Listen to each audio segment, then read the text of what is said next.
Olá, eu sou a Jennifer. Hoje eu vou conversar com vocês sobre o transtorno da esquizofrenia. Vocês vão observar que aí embaixo na tela de vocês está aparecendo o nome da Renata Ruda. Eu precisei da ajuda dela para poder fazer as gravações, então vocês vão, desde do vídeo anterior, é o nome da Renata que aparece. Então ninguém está alucinando, não, é isso mesmo que está acontecendo.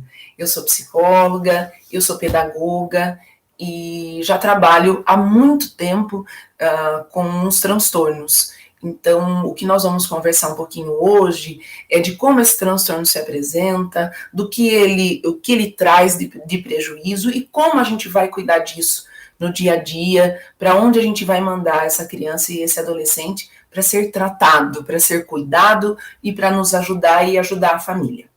Bem, então vamos lá, né, para esse nosso bate-papo sobre o que é a esquizofrenia.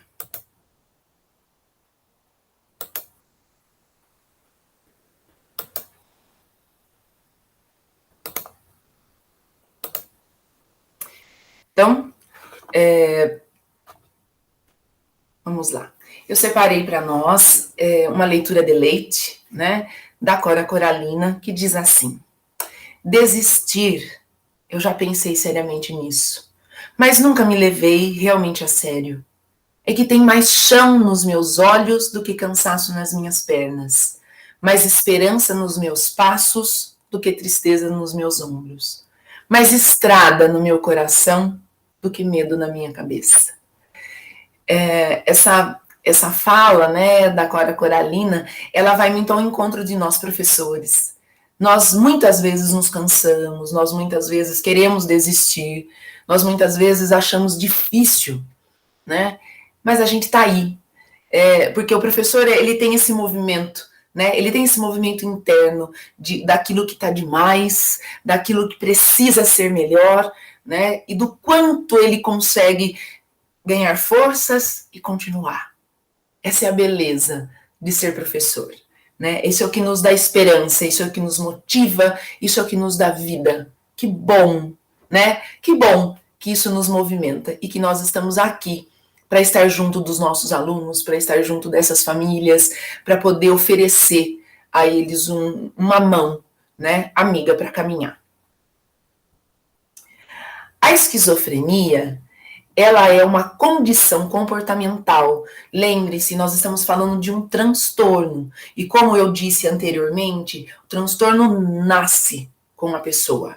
É que ao longo da vida ele pode se apresentar.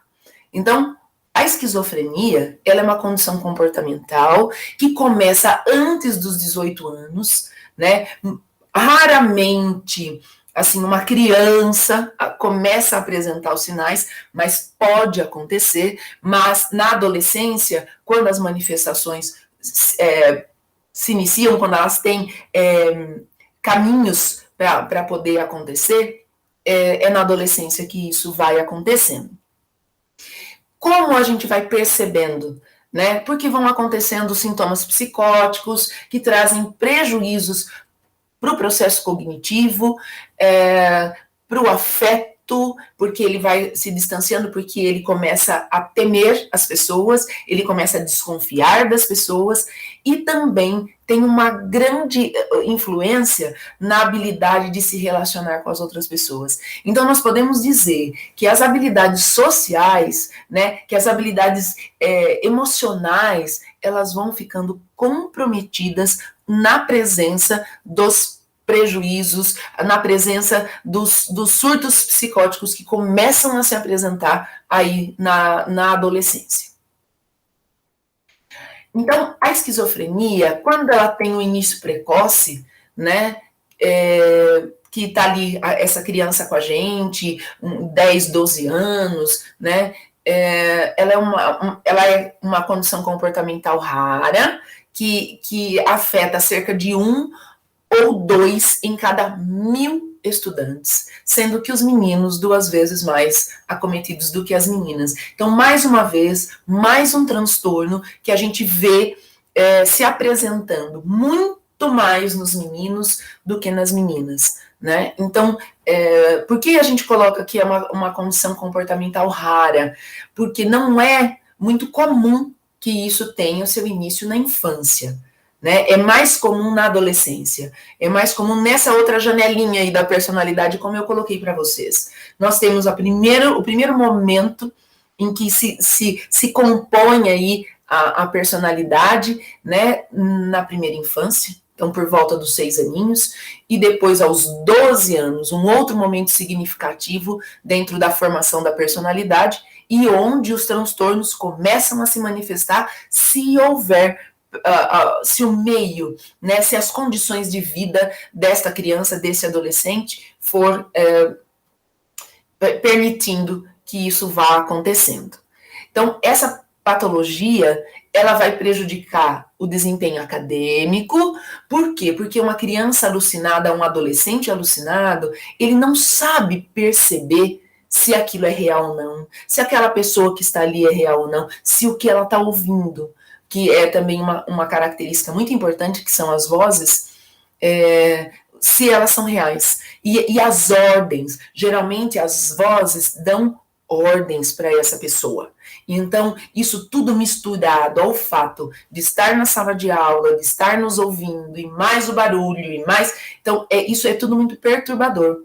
Traz um prejuízo grande, traz um prejuízo na convivência, né? Sem dizer que traz para os outros um grande medo de estar perto. Então, quantas coisas acontecem na vida desta criança, deste adolescente, em função da esquizofrenia? Então, é um transtorno muito sério, é um transtorno muito pesado, e que é muito difícil, né, da gente entender, da gente acreditar, e de nós termos um bom diagnóstico, e nós termos profissionais que possam trabalhar, né, e que queiram trabalhar. Não é simplesmente um querer ajudar. É preciso saber o que se faz, é preciso saber como fazer, é preciso cuidar do professor, é preciso cuidar da família, para que a gente tenha um prognóstico bom, para que a gente tenha um comportamento mais adequado e que ele possa se ajustar.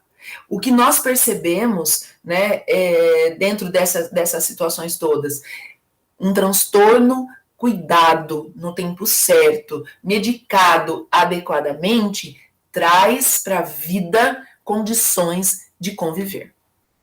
Então, eu sempre vou dizer isso para vocês, é preciso ter profissionais nesta parceria conosco, né, para nos ajudar, para nos perceber, né, para nos orientar. É muito importante que isso aconteça. Então, nós temos que entender quem pode nos ajudar, em que médico a gente vai confiar, vai orientar essa família, e quem vai ser o terapeuta, e quem vai conversar conosco, né? É muito importante que isso aconteça. Por quê? Porque essa doença, né, ela interfere na capacidade de adquirir novas habilidades, novos conhecimentos. Quando nós pensamos, por exemplo, no trabalho que nós estamos desenvolvendo de habilidades socioemocionais nos nossos alunos, pensem, como eu posso trabalhar uma habilidade socioemocional com alguém que teme? Com alguém que ouve vozes o tempo todo e que fala para ela que não pode confiar, e que diz a ela que o outro vai trair, e que diz a ela que o outro está perseguindo. Então, isso é algo enlouquecedor para a pessoa e também nos perturba, porque a gente não consegue chegar pertinho, a gente não consegue falar, a gente não consegue fazer, e a gente não consegue mudar essa condição. Então, vejam quanta coisa envolvida dentro desse transtorno. Como ele vai acometendo a todos, né? Então, se nós pensamos assim, olha, que a pessoa mais velha, quando ela começa a ter algumas perturbações, uma demência, o que nós hoje ouvimos muito, né, do Alzheimer, como a pessoa vai ficando fora, né, do contexto real, o quanto essa pessoa vai ouvindo, ou o quanto ela vai deixando de reconhecer. Vocês imaginam nós percebemos esses sintomas em adolescentes? porque é uma perda daquilo que é real. Nós dizemos assim que existe um fio condutor na nossa vida, existe um fio que nos conduz àquilo que é real. A esquizofrenia, as alucinações, as perturbações que ela traz, ela vai distanciando, esse fio vai ficando esticado, esticado, esticado até o dia que ele arrebenta. E aí não se tem mais a noção do que é real e do que é alucinação, do que é perturbação mental. Então, perder esse fio, né, perder esse elo com a realidade é um grande prejuízo, né? E é muito triste que a gente esteja vivenciando isso perto de uma criança e de um adolescente. Qual é a característica fundamental dessa doença, da esquizofrenia? É a presença dos sintomas psicóticos. E o que é um sintoma psicótico? A manifestação de delírios e de alucinações, que eu vou colocar para vocês de uma maneira muito clara e muito distinta, né? Por quê? Porque existem alguns outros transtornos que nos causam, às vezes, alguns delírios, algumas alucinações. Nós temos em diferentes transtornos, né, essas características, mas a condição, a característica fundamental da esquizofrenia é a presença de sintomas psicóticos, é muitas vezes ter os dois. Então, como isso vai acontecendo na vida, como isso vai trazendo prejuízos, né? Como a gente vai começando a compreender como é difícil ter essa criança, ter esse adolescente na família, imagine ele dentro de sala de aula. Imagina ele convivendo e dentro daquela situação que nós vamos apresentando com as nossas atividades escolares, pensem ele dentro daquele contexto que você tem dentro da sala de aula, com aquele aluno que também não para, com aquele aluno que fala sem parar, pensem como é que vai ficando toda essa situação dentro do contexto que nós temos, né? Vai ficando cada vez mais inviável essa criança estar ali sem tratamento.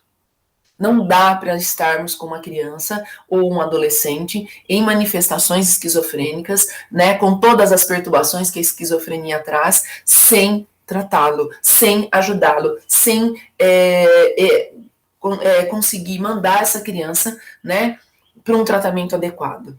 E isso é algo que nos traria um grande prejuízo para o desempenho da nossa sala e que traria muito sofrimento para a família e para essa criança ou para esse adolescente. Então, eu volto a dizer para vocês, o nosso olhar, né, o olhar do professor, como ele é importante nessas situações todas, porque é para a gente que as coisas vão se apresentando, e somos nós que vamos conhecendo tudo isso e vamos percebendo a mudança de comportamento. Então, essa mudança de comportamento, ela é significativa, ela é importante e ela é visível a nós. Né? Então, o nosso olhar atento enquanto professor, a nossa condição ali para poder ajudar, ela se faz muito importante e ela é, assim, primordial na vida dessa criança, desse adolescente, na vida da família. É muito bom que nós sejamos parceiros nesse sentido e que a gente busque ajuda e que a gente faça a orientação correta. O que é delírio? Então, vamos entender a diferença que tem o delírio e a alucinação, porque eles estão presentes nesse transtorno, mas nós temos outros transtornos que também têm esta condição. Então, o delírio, gente, é uma alteração do pensamento. Então, existe um pensamento distorcido, né, que vai pensando coisas perdidas e que muitas vezes traz um pensamento de perseguição, na sua grande maioria.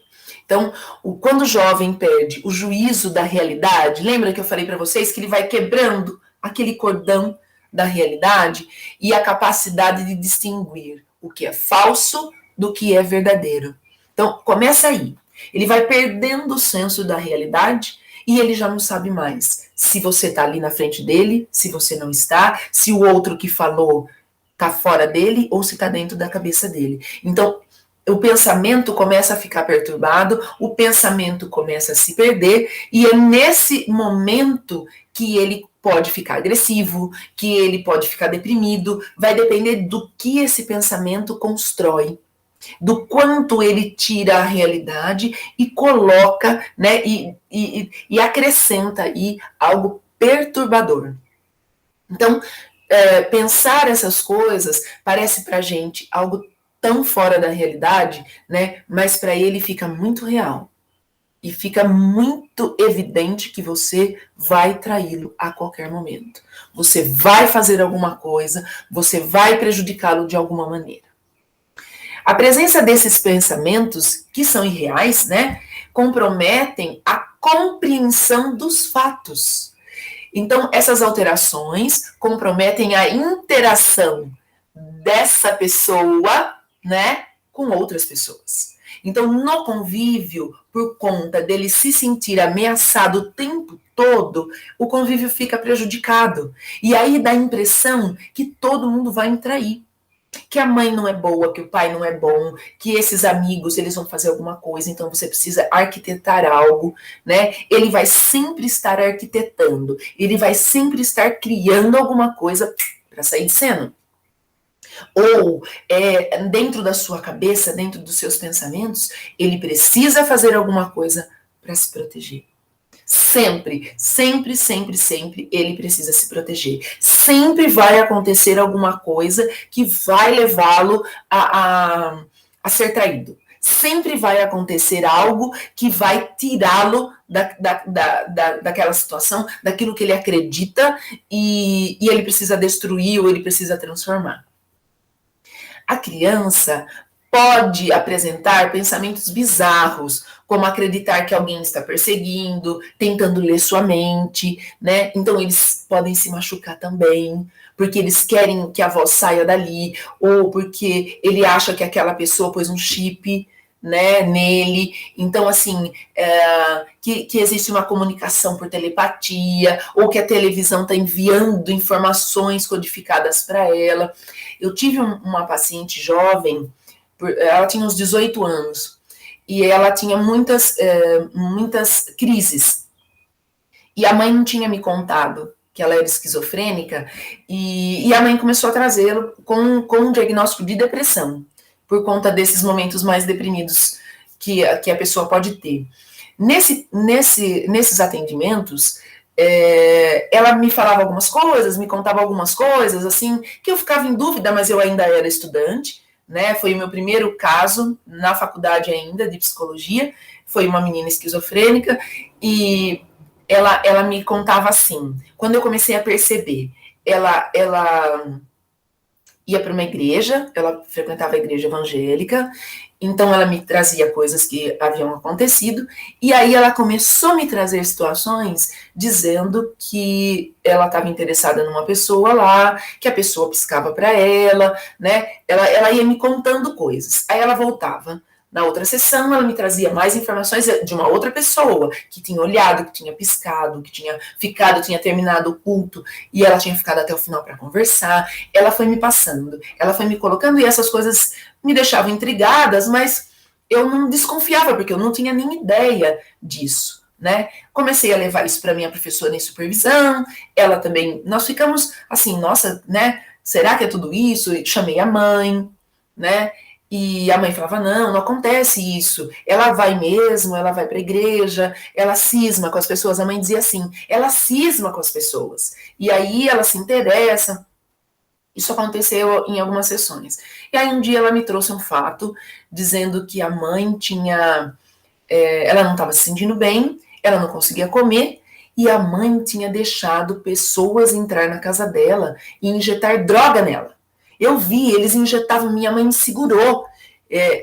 Minha mãe me segurou e eles injetaram droga na minha veia. E ela começou a falar isso, eu fiquei muito assustada com a fala dela e pensando que eu precisava chamar a mãe outra vez, o que será que tinha acontecido, porque quando você não sabe o que é, você vai entrando na conversa. E na época, eu já tinha contato com um psiquiatra, né? Já trabalhava com o Dr. Egberto, assim, já tinha contato com ele, na verdade, porque né? Conheci, eu estava no finzinho da faculdade mesmo. E um dia eu pedi para conversar com ele e fui falar da minha paciente que tinha depressão, né? Que era uma paciente minha da faculdade, e que eu precisava entender o que era, que precisava estudar mais sobre a depressão para poder entender o que ela estava me contando. Quando eu contei para ele, ele olhou para mim e ele fez: a sua paciente não é deprimida. Você está com uma paciente esquizofrênica. E aquilo foi grandioso para mim, me deu muito medo, né? Levei isso para a supervisão da minha professora, chamamos a mãe para uma conversa, e aí então a mãe me trouxe laudos de um psiquiatra lá de Bauru, né? Que foi onde eu estudei, e o psiquiatra dizia isso, a mãe nunca tinha me contado, né? Porque ela não queria acreditar. Então, quando desse episódio dela me falar que tinha injetado droga, ela tinha tido um surto em casa, a mãe chamou o SAMU, e eles vieram e eles tiveram que amarrá-la para dar um sedativo, para ela se acalmar, e ela ficou um mês internada num hospital psiquiátrico como o Teresa Perlatti. Então, ela realmente faltou, né, das terapias, e aí eu ficava pensando o que será que tinha acontecido com ela. Depois, quando nós atendemos a mãe nos explicou que ela teve que fazer uma internação, porque ela estava em surto. Então, vejam, quando a gente não sabe o que é, quando a gente não entende o que nós vamos para o sintoma que se apresenta. Então, é como ela tinha um aspecto bem deprimido, né, que pode ser uma das características ao longo aí dos seus surtos. A mãe me disse que a menina estava deprimida, eu atendi a paciente como se ela estivesse em depressão, e ao longo das terapias, ela foi me trazendo algumas situações que me causavam estranheza, mas a minha falta até de informação suficiente, a minha falta de experiência, né, me levaram a achar que tinha alguma coisa errada, mas era uma paciente deprimida e que às vezes estava meio fora do ar, né? Então, lidar com isso me fez estudar a esquizofrenia, me fez entender o que era, né? Então, é algo assim muito sutil para nós psicólogos, para nós professores, mas que um médico experiente pode nos ajudar e pode nos orientar. Então, não dá para ficar sozinho, não dá para não olhar como essa situação se apresenta para a gente, e como nós, professores, vamos lidar com isso, como nós, profissionais, vamos lidar com essa situação. Nós precisamos de ajuda, nós precisamos de orientação, e nós precisamos entender o que é. A alucinação. Então, se o delírio, né, perturba o pensamento, a alucinação traz uma alteração da senso-percepção. Então, a percepção real do algo inexistente. Então, vejam, o delírio faz ela criar uma situação, uma voz, ou a pessoa que está traindo, ou se ela está sendo, né, conectada aí pelo computador, se alguém está entrando na mente dela e tal. A alucinação faz ela ter a visão disso. Isso está acontecendo, isso é real, que era o que acontecia com a minha paciente. Ela ia para a igreja e lá ela tinha certeza que ele tinha piscado para ela, que ele tinha tido um sorriso, e que muitas vezes acontecia, mas acontecia no contexto, né? Era para todos, não era para ela, né? Então, essa é a alteração da senso-percepção. Era para mim, o olhar era para mim, a piscada era para mim, eles estavam me paquerando. Então, tudo que pode ser percebido pelos 5 sentidos, audição, visão, tato, olfato e gustação, pode também ser fruto das alucinações.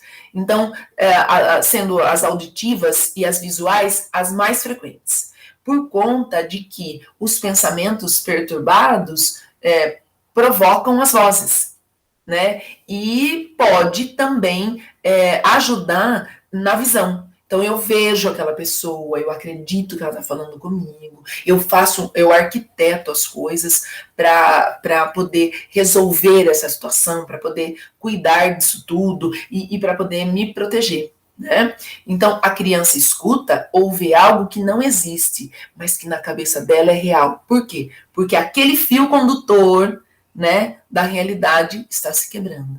Então, quanto mais alucinado, quanto mais ouve as vozes, quanto mais enxerga as situações acontecendo, mais distante da realidade ele está. Quando nós pensamos nessas pessoas que estão há anos dentro dos sanatórios, que hoje, na verdade, eles não existem mais como eles já existiam, né, os tratamentos não acontecem mais como aconteciam antes, hoje os hospitais psiquiátricos, as clínicas psiquiátricas, elas têm um outro jeito de lidar, ainda com muita medicação, né? Mas ela tem hoje um outro jeito para cuidar. Só que nós temos pessoas que estão há anos hospitalizadas, né? Estão há anos dentro das instituições. Então, essa pessoa a gente não resgata mais. E se o tratamento começou tardiamente, então já na fase adulta, onde ele já estava com todas as alucinações, onde as perturbações estavam acontecendo de uma outra maneira, ela já estava grandiosa na vida dessa pessoa, a gente dificilmente vai resgatar. Então, isso é algo que a gente precisa pensar. Nós tivemos um grande número de pessoas, né? O Hospital Teresa Perlatti já teve pessoas morando ali, e pessoas que já adultas e que elas não se livraram dos pensamentos e das perturbações todas. Por quê? Porque foram adultos, né? Pessoas que a família demorou para cuidar, que a família demorou para entender, e quando foi levado para a hospitalização, já não havia mais como resgatar essa pessoa, já não havia mais como cuidar desta pessoa de uma forma adequada. Então, isso é algo que nós temos, né? É algo que nós temos na nossa história, que é muito triste, mas que hoje o cuidado e como isso se apresenta na pessoa é muito diferente, né? Hoje nós podemos pensar que nós temos uma ajuda mais adequada, hoje nós temos mais informações, mais esclarecimento, e isso traz para a pessoa algo mais consistente para o tratamento, né? E muitas vezes não chega naquela situação dessa internação maior, dessa internação que institucionaliza a pessoa e ali ela permanece. Então, cuidar dessa pessoa é algo que requer muito conhecimento, muito estudo, né? E adequação de medicação. E aí ela vai ter uma vida com qualidade, tá? Dentro do seu transtorno, sim. Talvez ela consiga ter uma vida bem monitorada, né? Nós temos pacientes esquizofrênicos, por exemplo, que começaram o tratamento e conseguiram se beneficiar dele, e que ele vive bem, ele vive socialmente, com tranquilidade, trabalha, porque os esquizofrênicos, eles são muito inteligentes. Tá? Na sua grande maioria, eles têm uma inteligência grandiosa que os permite estudar, que os permite vencer na vida, mas de ser, assim, muito monitorado, tá? Então, isso também acontece. É preciso ter um monitoramento para sempre. Não pode ficar sem a medicação, não pode estar sem alguém que caminhe com ele, que o oriente, que cuide. Isso não dá para acontecer. A esquizofrenia, ela é uma condição médica muito importante, né? Ela tem origem neurobiológica e está relacionada com as alterações cerebrais, químicas de ordem genética. Então, vejam, mais uma vez, eu vou dizer para vocês, o transtorno nasce, houve uma alteração lá dentro da barriga da mãe, vamos dizer assim, né? Então, nasceu com o transtorno. O que vai acontecer ao longo da vida pode ou não ser um gatilho para as manifestações. Ninguém fica esquizofrênico porque viveu isso, porque viveu aquilo, ai, foi um acidente, ou ai, porque... Não.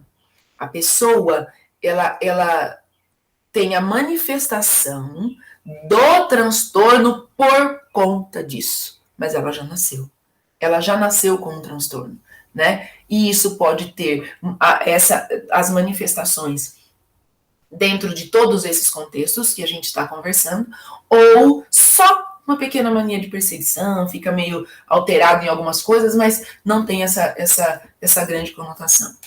Quando eu comecei o trabalho, já formada em psicologia, já dentro do consultório, eu conheci um menino, jovem, 15 anos, esquizofrênico, que era paciente do Dr. Egberto, e ele era um menino que entrava no consultório, ele ficava de ponta cabeça, ele dava piroleta na sala de espera, então ele deixava todo mundo enlouquecido lá.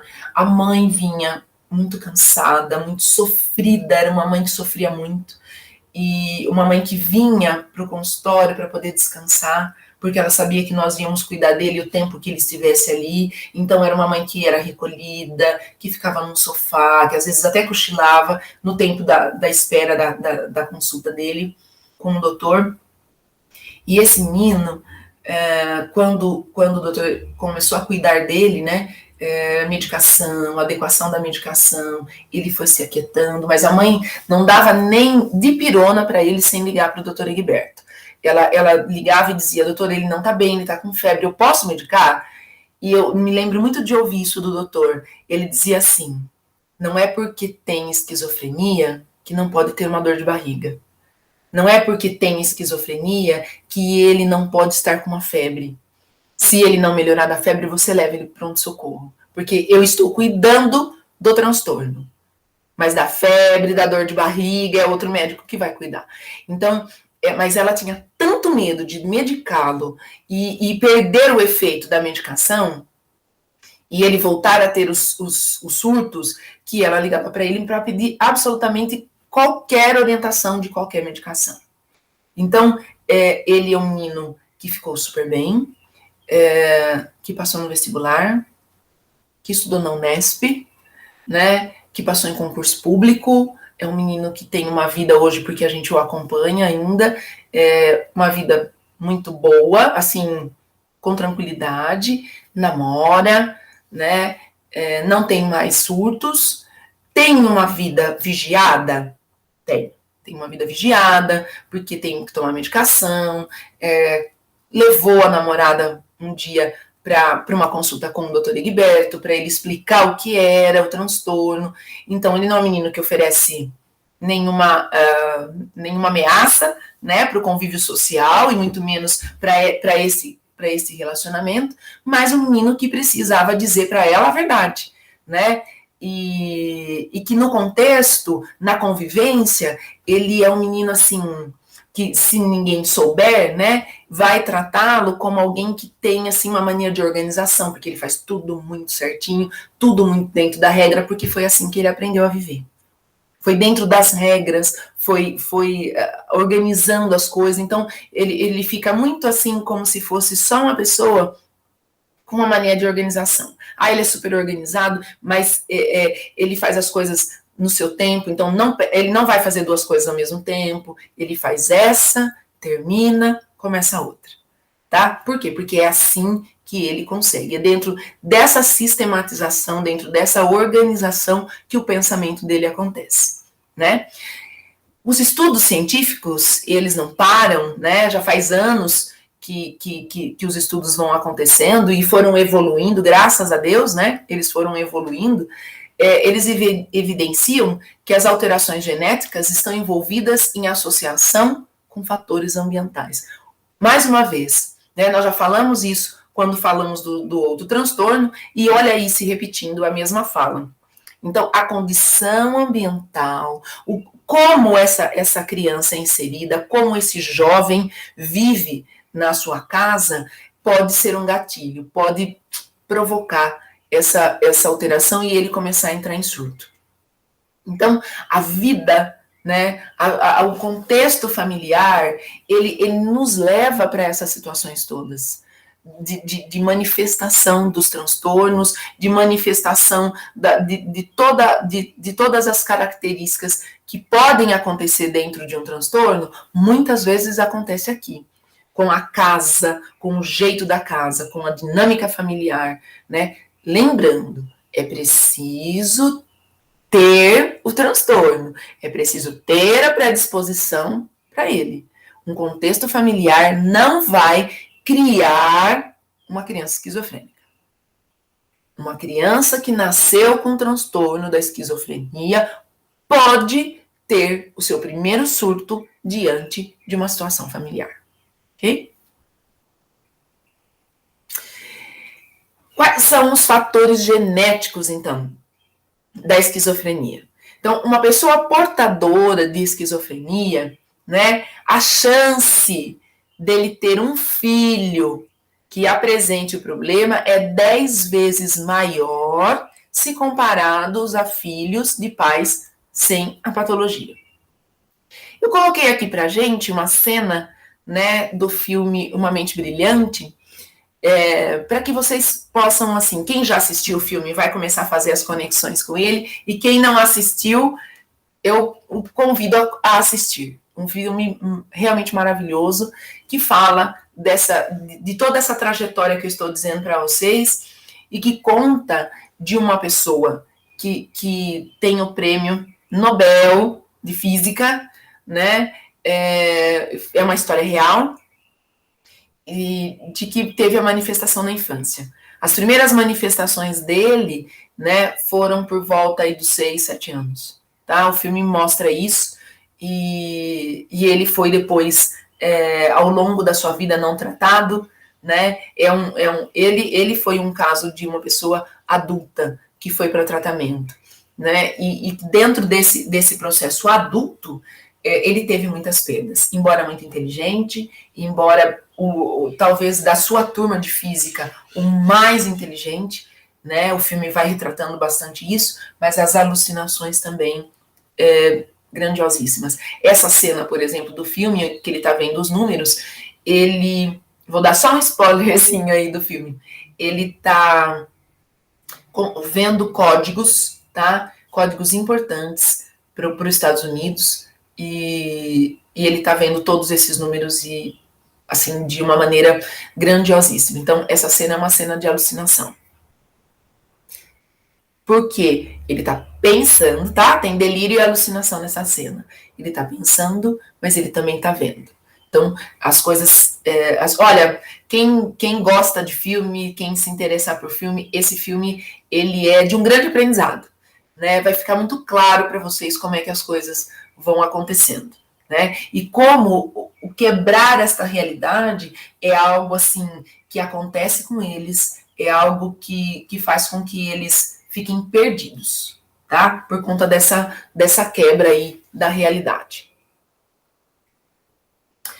Os fatores ambientais. Oh, meu Deus, né? Quanta coisa que vai acontecendo dentro das casas. Nós, professores, nós temos esse grande cuidado, né, gente, de como é a casa, de como é essa família. Então, vejam, agora o que nós estamos percebendo, que a condição familiar, ela não traz só uma pobreza cultural, ela não traz só a questão da droga, ela traz também um gatilho para a manifestação de tantos transtornos, né? Se a casa tivesse mais equilíbrio, se a casa fosse um pouco mais leve, se a casa estivesse numa outra situação, talvez passasse por sintomas muito leves, né? E não os sintomas tão significativos e tão densos como podem acontecer dentro do transtorno.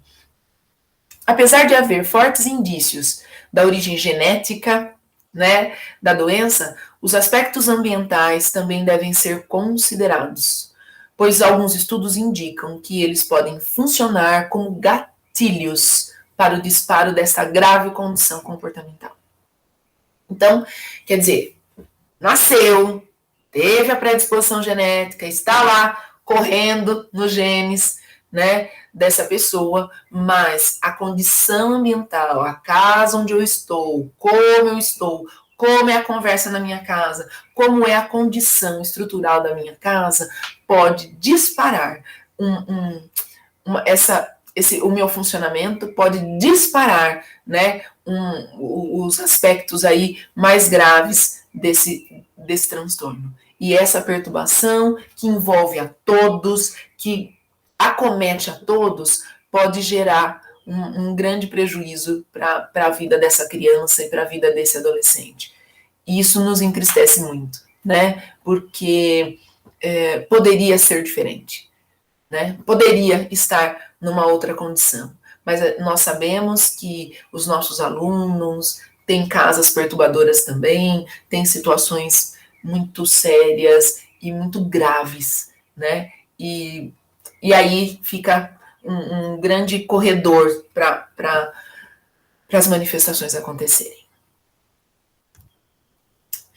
Crianças que apresentam possíveis alterações de genes, né, ligados à esquizofrenia, quando elas são expostas, né, a agentes ambientais agressores, como o uso de drogas, o estresse, a violência doméstica, tanto a física quanto a emocional, a negligência de cuidados, a pobreza extrema, né, podem ter esses genes ativados para a doença. Então, quais condições, né, vivem essas crianças a ponto das manifestações acontecerem? E aí o que acontece de grave também? Aconteceu a manifestação em função de todas essas situações da casa que não vão ser olhadas. Então, por que nós temos dentro da nossa sala aquelas crianças que vão surtando, que vão arremessando coisas e que nos perturbam os colegas, nos causam medo nas outras crianças? Essas situações, elas vão acontecendo porque também não é cuidado. Porque uma casa que oferece todas essas condições não vai cuidar. É uma casa onde não vai ser olhado. E aí nós vamos para algumas situações, né, até, por exemplo, diferentes dos outros transtornos, que às vezes vai para algumas delinquências, aqui não vai. Aqui vai para situações de fechamento. É uma criança que vai se fechando, uma criança que vai deprimindo, uma criança que vai ficando medrosa, uma criança que vai ficando persecutória e que fica mirabolando na cabeça dele o que ele vai fazer, como ele vai fazer. Tá? E que às vezes pode agredir, pode até, mas vai agredir para se proteger, porque ele acredita que ele está correndo risco. Então é diferente, não é alguém, um esquizofrênico, ele não é alguém maldoso, ele não quer matar porque ele quer a maldade do outro. Ele vai fazer isso para se defender. Me veio agora, para quem é noveleiro, né, nessa reprise que nós estamos tendo da novela que passa às 9, né, da novela do Comendador, nós temos um menino pintor lá. Ele é um esquizofrênico.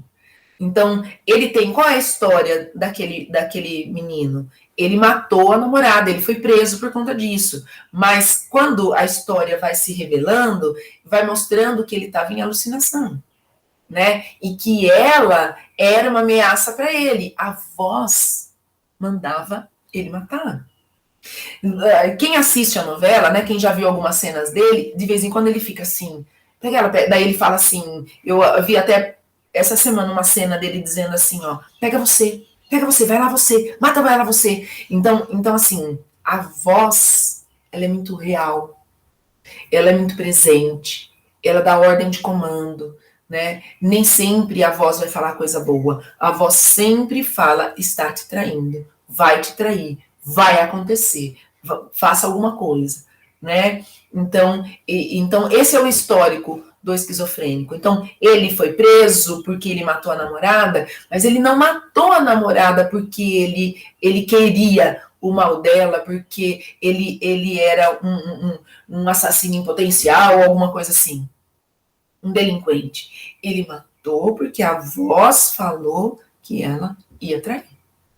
Né? Então, isso é perturbador. Isso é demais. Então, dentro dessa situação, nós estamos diante de alguém que não foi tratado adequadamente, que foi para uma prisão e que lá, né, passou a ser medicado e fica, né, nessa condição de quem não vai mais voltar, talvez. Então, existem alguns momentos de lucidez, né, mas existem momentos que sem a medicação os surtos voltam, tudo vai se perdendo. Então, é uma situação muito séria, muito grave, né, de uma condição de vida muito triste também. Então, a genética e os agentes estressores. essa interação entre genética e agentes estressores ambientais podem desencadear a esquizofrenia, certo? Mas a manutenção dos agentes estressores piora e agrava os sintomas da doença, interferindo ativamente no curso, no prognóstico e na gravidade da patologia. Então, vejam, por que antigamente se tirava essa pessoa e colocava num ambiente de internação? Porque ninguém sabia lidar, ninguém sabia o que fazer, achava-se que internado ele ficava melhor, mas aí ele convivia com outras pessoas tão alucinadas quanto, né? Então o ambiente não mudava, então aquilo se tornava real, então se medicava todos, deixava todo mundo chapadão de medicação e não saía daquele contexto. Hoje a gente não interna mais um paciente esquizofrênico, hoje a gente cuida dele. Hoje a gente tira ele das alucinações, de todas essas perturbações com a medicação, manda para terapia e vai cuidando dessa pessoa para a convivência. Desfaz pensamentos dele de traição, desfaz pensamentos dele do quanto ele é perturbado, de quanto ele é perseguido, do quanto alguém pode querer matá-lo. Então, essa mudança de comportamento, essa mudança do contexto pode amenizar a situação e fazer o tratamento funcionar. Agora, eu percebo isso, a casa, né, o ambiente da casa deu um gatilho, disparou para a apresentação desses sintomas todos, e eu não saio desse contexto, né, desse contexto tão perturbado, isso só fica cada vez maior, e aí diminui a chance de nós revertermos essa situação, de nós trazermos essa criança, esse adolescente de volta para a realidade. Então, quanto mais distante da realidade, mais difícil de resgatar. Quanto mais distante da realidade, menos a gente consegue melhorar essa situação e dar condições de vida, e dar condições de convivência saudável. Então, os problemas comportamentais, né, que podem simular os sintomas da esquizofrenia. Lembra que eu coloquei para vocês no começo? Algumas, se a gente não souber, se a gente não levar num médico adequado, que tem um olhar, né, um olhar bem maduro, um olhar de competência, para ajudar e para fazer diagnóstico, nós vamos cuidar ou vamos imaginar que essa pessoa tem outra situação que não seja a esquizofrenia. E aí a gente vai cuidar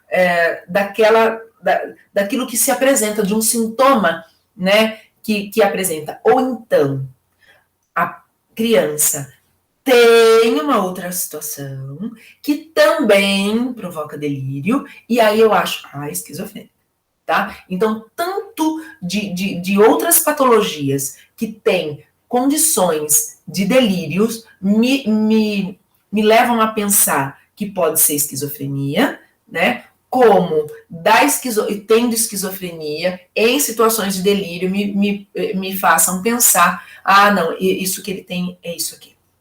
Então, não dá para nós confiarmos só no olhar, por exemplo, de um neurologista infantil. Nós precisamos do psiquiatra. É ele que cuida das condições da mente. O neurologista, ele tem um outro olhar, né? Ele tem um olhar para o funcionamento neurológico. A condição da mente é um olhar da psiquiatria. São médicos diferentes, com olhares diferentes, com condutas médicas diferentes. Então, por exemplo, tá? Algumas condições aqui médicas que podem ser confundidas com os sintomas da esquizofrenia. Uma depressão, vocês se lembram que eu disse para vocês que a minha paciente chegou com um histórico de depressão? Por quê? Porque ela tinha as alucinações e depois ela deprimia. O que a mãe via? Qual era o sinal, sintoma que a mãe via? A depressão. Então ela levou no neurologista, que falou que ela tinha depressão. Só depois, quando ela teve realmente aquele surto, é que a mãe levou para o hospital e aí o hospital chamou um psiquiatra. Então, aí constatou e aí diagnosticou que ela era esquizofrênica. Antes disso, ela estava sendo cuidada como depressão. O autismo infantil. O autismo também pode ser confundido com a esquizofrenia, como a esquizofrenia pode ser confundida no autismo, por conta dos momentos de ficar muito quieto, por conta de ter alguns momentos assim que nos levam a pensar em alguns delírios, né, ou em algumas alucinações. Então, tanto o autismo pode ser confundido com a esquizofrenia, como nós estarmos diante de uma criança esquizofrênica sendo tratada como autismo infantil. Então, é importante que a gente faça precocemente uma avaliação dessa criança com tudo aquilo que é possível e que nós possamos ter o olhar médico, de um médico adequado, de um médico maduro, de um médico que saiba o que está fazendo. Inclusive para dizer, essa situação não sou eu que trato, vou mandar para um colega, tá? O uso de drogas, então um jovem que faça uso de drogas, que tenha delírios, que tenha algumas alucinações, porque o crack pode fazer isso, né, provoca isso, e que na verdade já tenha também manifestações de sintomas da esquizofrenia. E o estresse. Por quê? Porque uma pessoa estressada, uma pessoa cansada, uma pessoa totalmente perturbada, ela tem alguns sintomas, ela tem algumas manifestações de possíveis, né, situações da vida, de pensamentos, muitos pensamentos perturbadores que podem ser confundidos, que podem provocar algo nele. Então, vejam bem, quantas coisas, né? Quantas coisas podem estar envolvidas aí, quantas manifestações podem acontecer dentro de uma, né, da vida de uma pessoa, de uma criança, de um adolescente, e que se a gente não tiver um olhar, se a gente não tiver uma companhia, né, um apanhado aí de profissionais que possam nos auxiliar, nós podemos errar e ser tratado de uma outra maneira, e ser tratado por um profissional que não consiga ter esse olhar adequado e que possa tratar adequadamente, né? Então, um transtorno bipolar também causa delírio, tá? Um transtorno psicótico leve também causa delírio. Um transtorno obsessivo compulsivo também causa delírio. Então, são outros transtornos que podem confundir um diagnóstico, que podem nos levar a pensar, será que é? Será que está acontecendo isso? Né? Então, é só um médico realmente competente para nos ajudar nessa situação. Então, vamos sempre pensar isso. Para quem nós vamos encaminhar essa criança? Para quem nós vamos encaminhar esse adolescente? De que maneira eu vou falar com essa família para procurar um profissional adequado? Então, a avaliação comportamental, ela tem que ser muito cuidadosa, tá? Então, o médico psiquiatra da infância, gente, que é muito raro hoje, nós temos bons psiquiatras, mas nem todos eles atendem crianças, tá? Geralmente, os psiquiatras que a gente conhece, eles atendem adultos, né? Eles se familiarizam melhor com condições adultas, mas nós precisamos de um psiquiatra infantil para olhar para essa situação, para cuidar dessa situação. Então, um psiquiatra que cuide de criança e de adolescente, ele deve ser muito habilidoso para discernir a presença de sintomas psicóticos em um paciente tão jovem, né? Porque também parece assim que a gente está olhando precocemente para uma situação ou criando uma situação que não está acontecendo. Por quê? Porque a infância é um período natural do desenvolvimento de pensamentos mágicos, né? Da criação de amigos, então ter o amiguinho imaginário, as fantasias. Os adolescentes têm uma imaginação fértil, né? Que a gente diz, mas é muito diferente dessa condição. Por quê? Porque nós temos as idades para isso acontecer. Então, uma criança, ela tem um amiguinho imaginário até 5, 6 anos, né? Nós temos um marco do desenvolvimento que nos sugere essa situação. Dentro desse marco, nós temos uma flexibilidade de tempo.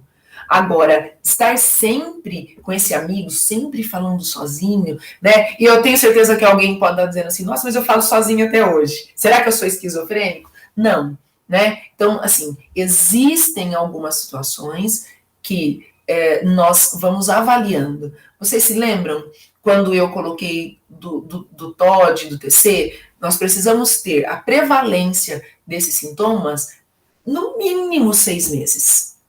Até 1 ano, acontecendo. E nós precisamos que aconteça com outras situações. Que isso aconteça em casa, que isso aconteça na escola, que isso aconteça numa festinha, que isso aconteça num passeio, que, né, em todos os lugares onde ele vai, essas manifestações precisam acontecer.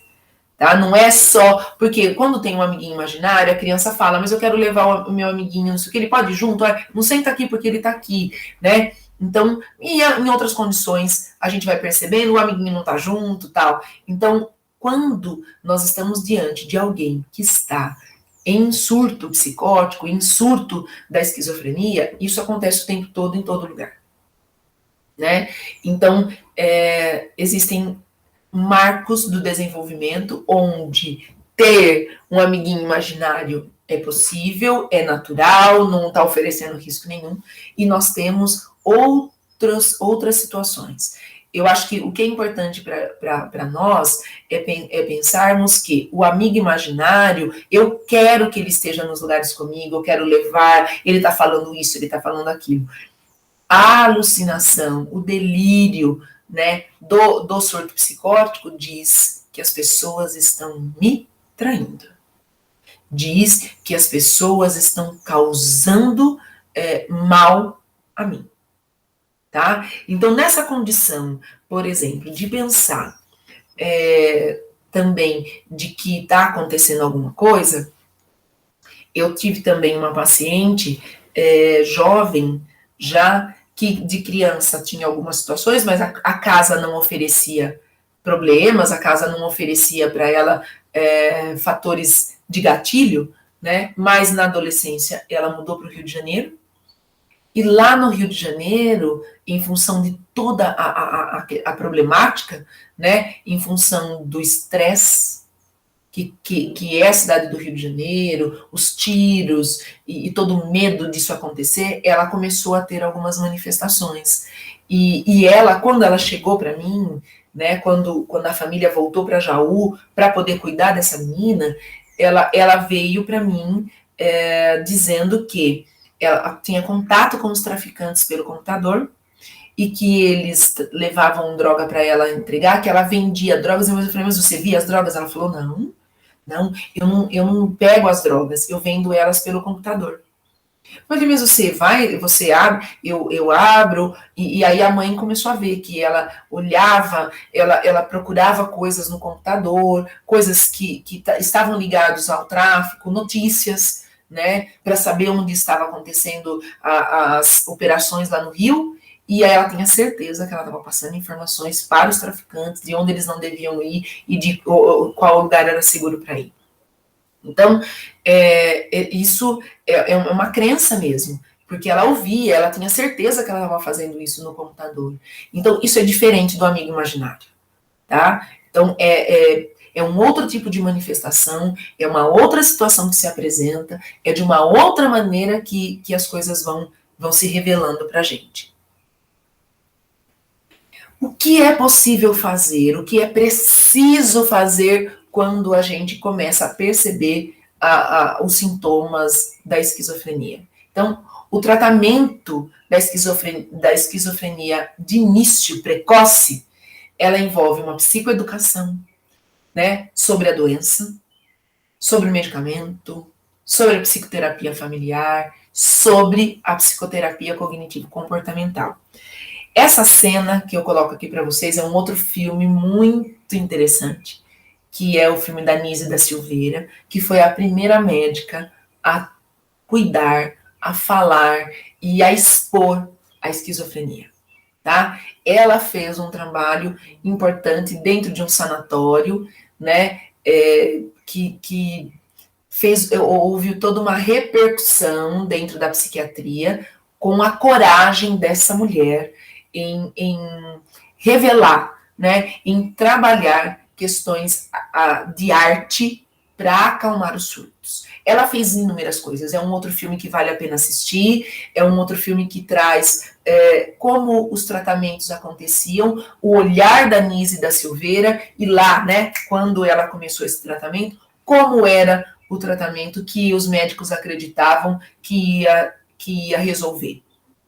Então, a Nise, ela é um marco da psiquiatria, né, de um olhar mais humano, de um olhar mais cuidadoso, mas que também chegou dentro de uma condição hospitalar, já de adultos, né, muito tempo hospitalizados e muitos anos em surto.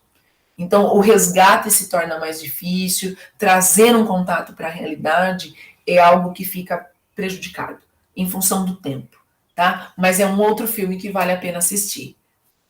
E é brilhantemente, né, feito aí pela Glória Pires, e atores maravilhosos contando a história da Nise da Silveira, que é uma psiquiatra brasileira, né, e que fez um trabalho de humanização para os pacientes esquizofrênicos. Então, o que é a psicoeducação? Tá? O que se faz, né, dentro da psicoeducação? A psicoeducação, ela é importantíssima porque ela traz informação do paciente e de sua família sobre o problema, né? Então, o que causa a esquizofrenia, quais são os sintomas da esquizofrenia, as suas consequências para o convívio, né? Faz uma orientação sobre a necessidade de comprometimento de todos no tratamento. A família precisa ser cuidada. Então, a psicoeducação, ela é fundamental para que esse trabalho aconteça, para que o tratamento seja viável, seja adequado e traga equilíbrio para todo o contexto familiar, educacional e pessoal, né? Então, oferecer um suporte e apoio emocional é fundamental para esta família. Então, a psicoeducação, gente, é desmistificar que o esquizofrênico não tem mais solução, que ele não vai sair dessa condição, que ele não vai ser ninguém, né? Então, o trabalho que nós oferecemos para aquela mãe, enquanto nós cuidávamos do filho dela, né, foi um trabalho de psicoeducação, porque o Dr. Egberto pedia para ela ler sobre a esquizofrenia, oferecia para ela materiais para que ela pudesse ler, né? Foi cuidando, foi explicando do que era aquela medicação, para que servia, por que ela precisava dar diariamente, por que o horário era importante, né? E quando essa mãe vinha para o consultório e ela era acolhida separadamente dele, né? Era um momento que nós dávamos um suporte emocional para ela. Ela podia chorar, ela podia falar, ela podia inclusive dormir com tranquilidade por 1 hora. Ela sempre chegava no consultório 1h30, 2 antes da consulta, para que ela pudesse ter um alívio, para que a gente pudesse estar com ele, né, e ela pudesse, inclusive, tomar um café com tranquilidade ou dormir. Essa foi uma mãe que a gente cuidou bastante no consultório, né, ela tinha esses momentos, né, nós tínhamos uma sala que, geralmente, no horário que a gente marcava ele, era uma sala que não era usada, onde tinha um sofá e essa mulher deitava e ela chorava, né? Geralmente eu acompanhava ela porque ele era paciente do Dr. Egberto.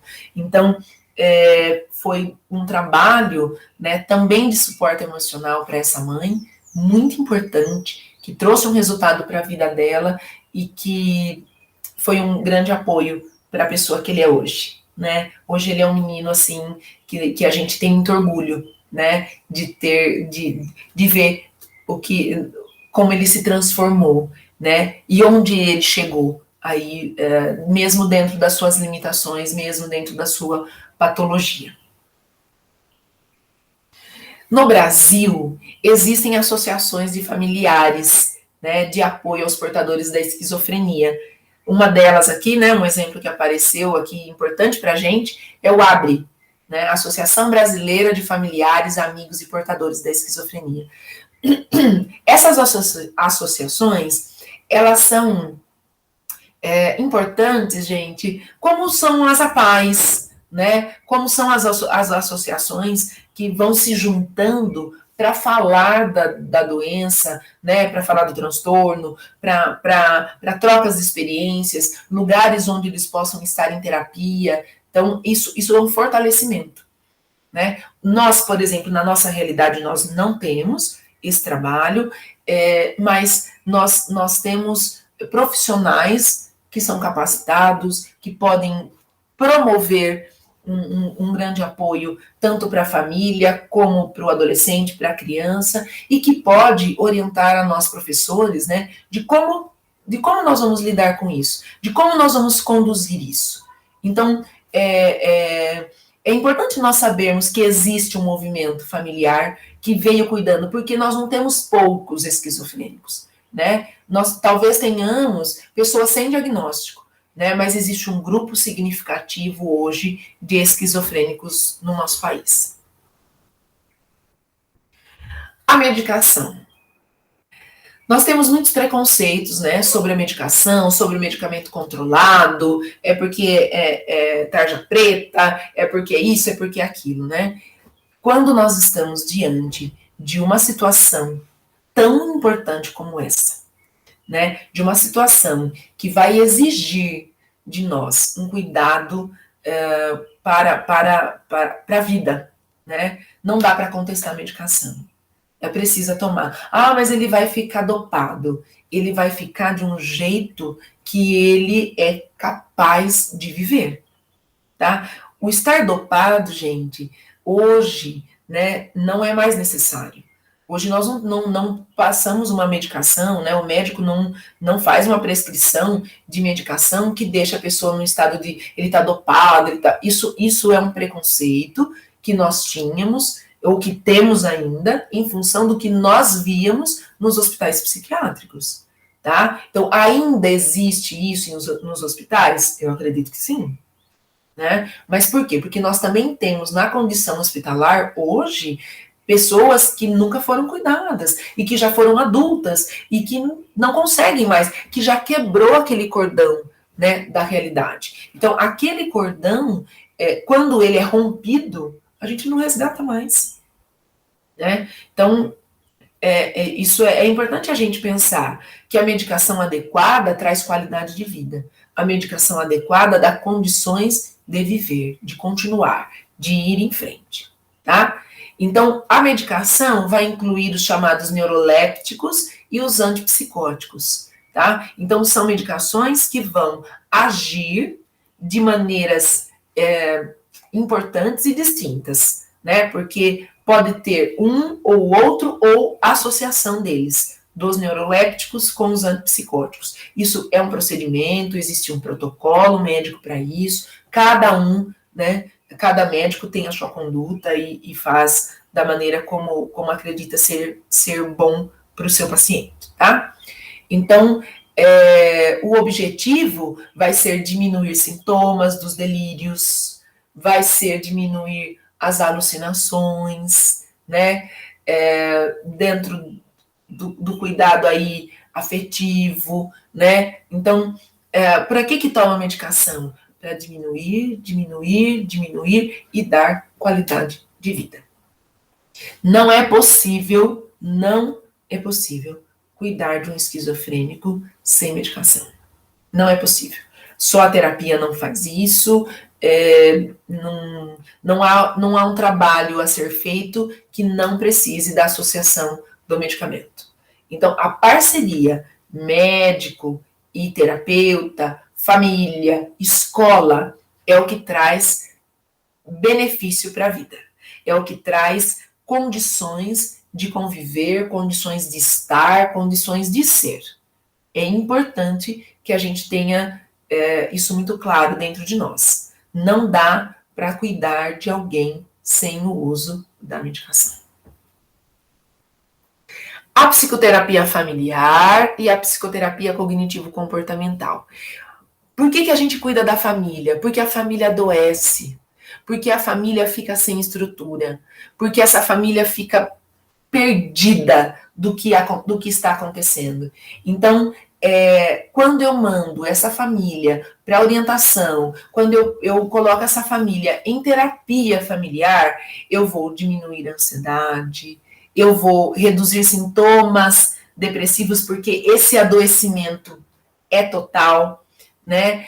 E a terapia cognitivo-comportamental, ela tem estratégias para o trabalho dentro da psiquiatria, é o que mais está adequado.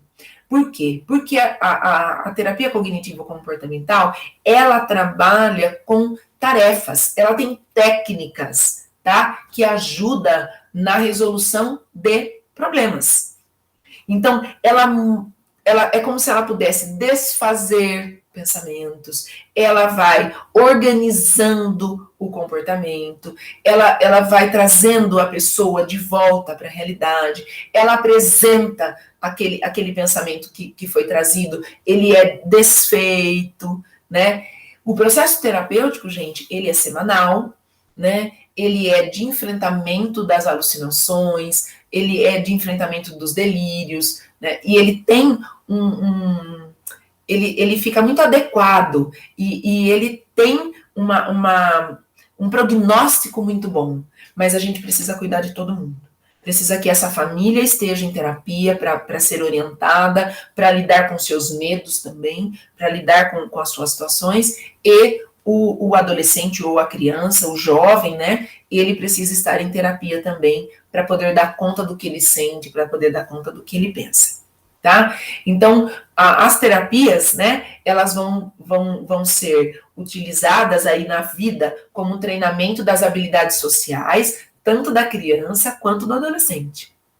Então, vocês conseguem entender o conjunto que se faz para poder cuidar dessa situação? Então, é muito importante para a gente entender isso. É muito importante para a gente construir na nossa cabeça, né, que é um processo em equipe e que pode nos orientar enquanto professores, que pode permitir que nós tenhamos a presença dessa criança, desse adolescente em sala de aula, sem prejuízos, né, e sem ameaça.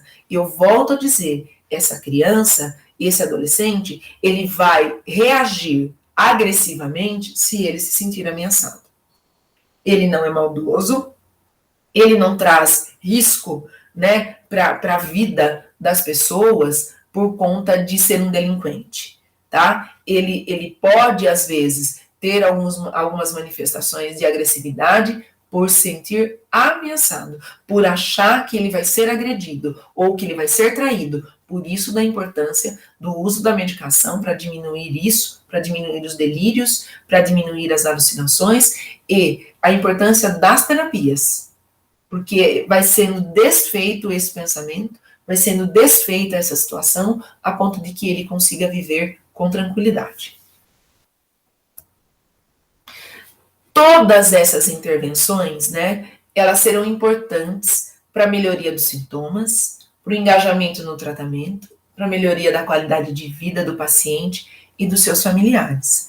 Então, se nós pensarmos, né, do nosso papel, enquanto professor, de ir percebendo a mudança de comportamento que está acontecendo em sala, né, do que a criança fala sem nexo, do que esse adolescente fala sem nexo. Por quê? Porque a nossa criança que conta um monte de história, que fala, né, a gente vai percebendo até onde a gente percebe o que é infantilidade, a gente percebe aquilo que ela está falando e fala, nossa, não deve ser nada disso. No dia de reunião de pais, a gente percebe que realmente não era aquilo, né? Mas, quando é de alucinação, é muito repetitivo, é muito enfático naquilo que está colocando, sempre no mesmo teor, as conversas vão sempre para o mesmo lugar. Tá? Então, essa é uma característica importante da conversa deles, né? Porque uma criança contadora de histórias, ela conta história disso, ela conta daquilo, ela fala da avó, ela fala da casa, ela conta milhões de histórias. Uma criança que está em delírio, ela fala sempre da mesma situação, sempre da traição, ou sempre de alguém que conversou com ela, o teor não muda. Tá? Então, essa é uma característica importante, uma condição para nós estarmos observando, né, daquilo que não muda, daquilo que é sempre do mesmo jeito, que leva para o mesmo jeito, é sempre perseguição. Aquela minha paciente, por exemplo, trocava os dias que ela ia para a igreja, trocavam as situações, eram outros momentos, mas sempre alguém estava paquerando.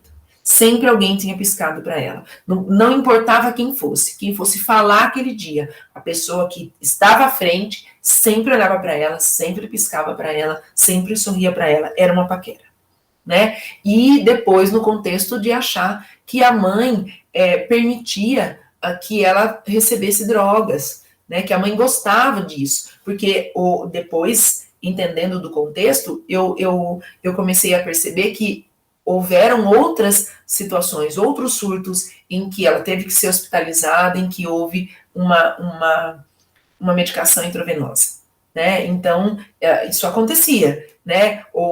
Então, ela e também estar amarrada na cama. Isso também aconteceu diversas vezes. Então, a conversa era sempre assim, eles me amarraram para injetar droga em mim. Então, sempre a conversa era do mesmo jeito, era no mesmo contexto. Então, olha quantas coisas, né? Que importância tem tudo isso para a gente, tem no nosso olhar, que importância tem nós percebemos, né, como é essa situação, como ela se apresenta e quando ela se inicia. E a escola, gente, né? Como é que nós vamos... qual é o nosso papel nesse contexto? O nosso olhar, primeiro, para poder perceber que tem alguma coisa errada, para poder chamar essa família, pedir para ir para avaliação. Eu sei que não é fácil, eu sei que nós temos famílias resistentes, mas o nosso papel é informar, o nosso papel é insistir, o nosso papel é cobrar. Então, a escola também vai ajudar quando ela está fazendo a inclusão social e educacional desse estudante. Então, ela sabe que tem, ela tem o diagnóstico e ela vai inserindo no contexto escolar, né? E vai dando a oportunidade para essa criança, para esse adolescente, se apresentar, se mostrar diante da vida, diante do que ele está aprendendo, né? Estimulando, motivando a sua participação nas aulas, né? Nos trabalhos em grupo, protegendo contra o bullying, porque o esquizofrênico, ainda que medicado, ele é esquisito, né? Ele tem uma fala, às vezes, meio robotizada, porque ele faz uso da medicação, então, às vezes, ele fica meio devagar na fala, ele tem um aspecto, assim, diferente dos outros, porque ele é uma criança mais quieta, ele é um adolescente mais, né, mais na dele, né? Então, a gente pode, dentro disso tudo, incentivar que vá para atividades esportivas, que vá para as interações sociais, né? Durante o recreio, durante esse intervalo aí, que ele participe dos passeios. Então, não é uma criança, um adolescente que não vai. Ele vai também, ele vai monitorado, mas ele vai viver isso. Então, esse menino que a gente cuidou lá no consultório, eu tenho certeza, né, que quando ele passou na faculdade e quando foi levado o diagnóstico dele para lá, né, ele foi inserido, porque ele conseguiu viver os 4 anos de faculdade, ele se formou, né, ele veio trazer para a gente isso, de quando ele se formou, né, de como foi. Então, assim, ele era um menino diferente, mas ele fazia parte. E isso é o papel da escola. Não é ignorar a presença do transtorno.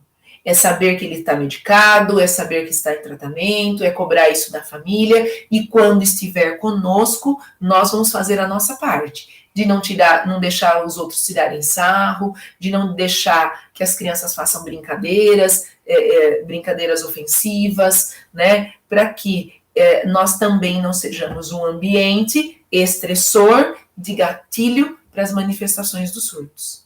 Então, isso é um cuidado importante que nós temos que ter. Esse é o nosso papel, né? O tratamento acontece e dentro da escola nós vamos manter esse tratamento, nós vamos manter o equilíbrio com essa criança e com esse adolescente. mais tardio o início do tratamento, piores serão os sintomas, como eu já coloquei para vocês, né? Porque a evolução desse quadro, né, tem um diagnóstico muito ruim quando é tardio. Aqui é mais uma cena do filme, né, já numa situação de tratamento. Então, ele foi um jovem que foi tardiamente para o tratamento, mas que foi revertido, né? Teve um prognóstico bom, mas porque teve muito empenho, teve muito cuidado, né? Então, é importante que a gente saiba disso. É na infância, na adolescência que as manifestações acontecem e que, se tratadas adequadamente, vão ter um prognóstico muito bom. Quando já adulto, que vai para tratamento, muitas vezes a gente não consegue reverter, né? Então, é um cuidado bastante importante que a gente precisa ter, um olhar muito importante que a gente precisa ter também. A expressão-chave no tratamento da esquizofrenia de início precoce será precocidade da intervenção. Quanto antes eu cuidar, mais positivo vai ser o tratamento, a melhora e a convivência social, né? Então, nós precisamos zelar por isso. Nós precisamos cuidar dessa situação nas nossas crianças, nos nossos adolescentes. É importante que a gente saiba o que é importante que a gente saiba conduzir, é importante que a gente possa cuidar, né, dessa situação toda dentro da família, dentro da escola, para que o convívio seja adequado e para que a gente possa preservar esse adolescente e essa criança de viver na hostilidade, né, de ser tratado de um jeito bastante rude e sem respeito, né, sem dignidade. É muito importante que a gente possa cuidar disso. Mais uma vez, eu quero repetir a vocês, a esquizofrenia é uma doença crônica, né? Ela não tem cura. Eu vou cuidar para que ele possa ter uma vida com dignidade, com respeito e com qualidade. Ninguém vai deixar de ser esquizofrênico. Um transtorno não tem cura, ele tem equilíbrio. A gente equilibra isso, a gente medita adequadamente, a gente faz um tratamento sério e ele vai viver com qualidade. Curado não, né? Então, ele vai ser cuidado para a vida toda? Vai. Vai tomar medicação a vida toda? Vai tomar medicação a vida toda. Tá? É como se fossem outras doenças, né? Como quem toma remédio para pressão arterial, que toma para o resto da vida, como quem toma insulina para diabetes, que vai tomar para o resto da vida. Então, por isso da importância de nós sabermos que não é possível ficar no preconceito da medicação. A medicação é importante, a medicação nos auxilia, a medicação é essencial. É ela que vai cuidar. É ela que vai trazer qualidade. É nela que nós temos que confiar junto com todo o processo terapêutico que vai acontecer no contexto. Então, nós não podemos pensar em um único tratamento, né? Então, eu preciso do médico, psiquiatra. Mais uma vez, quero deixar isso claro. Eu preciso do médico psiquiatra. Eu preciso do atendimento psicológico, né? Para que eu tenha um envolvimento social desse jovem, dessa criança, da sua família, dos seus amigos, da escola, do professor, do diretor, é todo mundo falando a mesma língua para trazer sobriedade para esse jovem, para essa criança, para que eu possa trazer respeito e responsabilidade nesse tratamento também.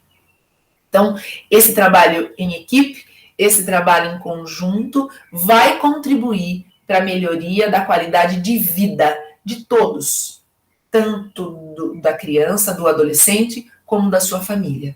E no contexto escolar, vai fazer com que os outros possam respeitar essa situação. como é importante para nós, professores, termos essa escola envolvida, os outros envolvidos, né? E que eles entendam da importância de se lidar com respeito a essa criança, a esse jovem que tem esquizofrenia. Então, nós não vamos poder ignorar isso. Eu sempre penso da importância de nós falarmos a verdade para as crianças, tá? Dizer da diferença, dizer do que ele tem, não é deixá-lo exposto. Quando eu sei o que é, eu lido de uma outra forma.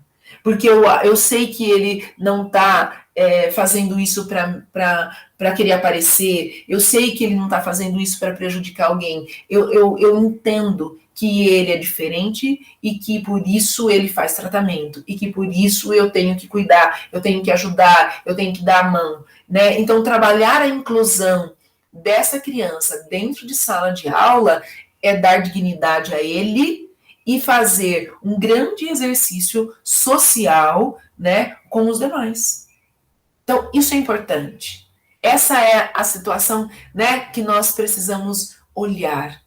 Então, do nosso papel de educador, né, dentro do contexto escolar, que é informar o que é a doença, o que é esse transtorno, como se manifesta, quem tem e o que nós estamos fazendo para ajudá-lo. Então, não é para esconder. Os outros precisam, têm direito de saber, né? Mas para que possa ajudar a cuidar, para que possa ajudar na convivência, e não para deixar exposto, e não para fazer mal.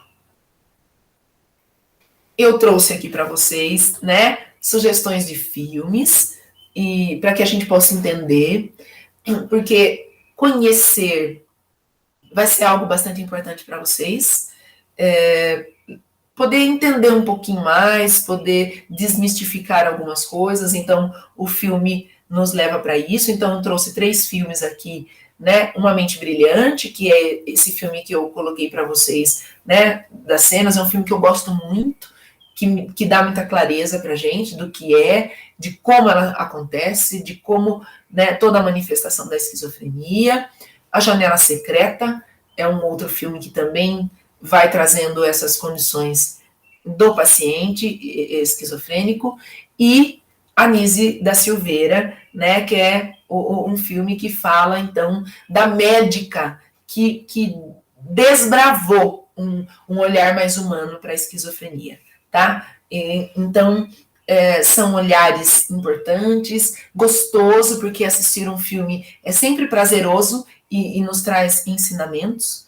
Então, eu apresento aí para vocês os filmes, deixo como sugestão, né, para que vocês possam assistir e entender um pouco dessa condição da esquizofrenia. E trouxe 2 livros também, né, um é Entendendo a Esquizofrenia, como a família pode ajudar nesse transtorno, e o outro é Convivendo com a Esquizofrenia, um guia para pacientes e familiares. São livros de fácil linguagem, são livros que nos trazem algumas situações assim bem esclarecedoras, com perguntas e respostas, né? E para que a gente possa ir percebendo, né? Quantas questões, quantas situações, até onde eu posso ir, o que eu posso ajudar e o que eu posso fazer.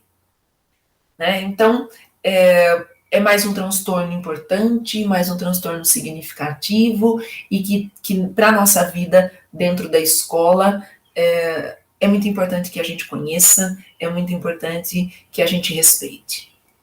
Né? Então, mais uma vez, eu quero agradecer